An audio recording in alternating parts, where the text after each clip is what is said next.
নমস্কার বন্ধুরা, রূপা রান্নাঘরে একটি নতুন রান্না ভিডিও সকল বন্ধুদেরকে অনেক অনেক ভালোবাসা দিয়ে স্বাগত জানাই।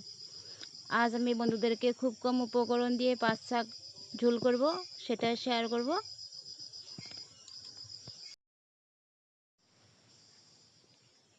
এই যে দেখুন বন্ধুরা, শাকগুলিকে সরু সরু করে কেটে নিয়েছি, ধুয়ে পরিষ্কার করে ঝোল ঝরিয়ে কেটে নিয়েছি।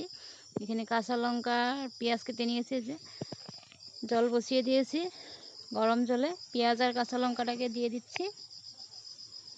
পেঁয়াজ কাঁচা লঙ্কা পরিমাণ মতো নুন হলুদ দিয়ে আমি জলটাকে খুব ভালোভাবে সিদ্ধ করে নিব। পেঁয়াজ আর লঙ্কাটাও যেন সিদ্ধ হয়ে যায়। খুব কম সময়ে দারুণ একটি রেসিপি। এখন সামান্য পরিমাণে তেল দিয়ে কালো জিরা ফোড়ন দিয়েছি। একটি স্বাস্থ্যকর রেসিপি বন্ধুরা।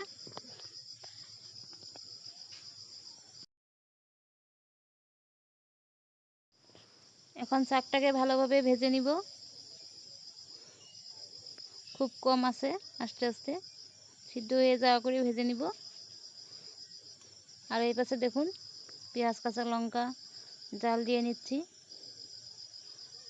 জলটাকে ভালোভাবে ফুটিয়ে নিচ্ছি আর শাকটাকেও ভালোভাবে ভেজে নিব। প্লিজ বন্ধুরা, প্রথমে একটি লাইক দিয়ে ভিডিও শেষ করে শেষে খুব সুন্দর একটি কমেন্ট দিয়ে, আর যারা নতুন বন্ধুরা এখনও আমার চ্যানেলটিকে সাবস্ক্রাইব করেন না, সাবস্ক্রাইব করে আমার পাশে থাকে জোর অনুরোধ রইল।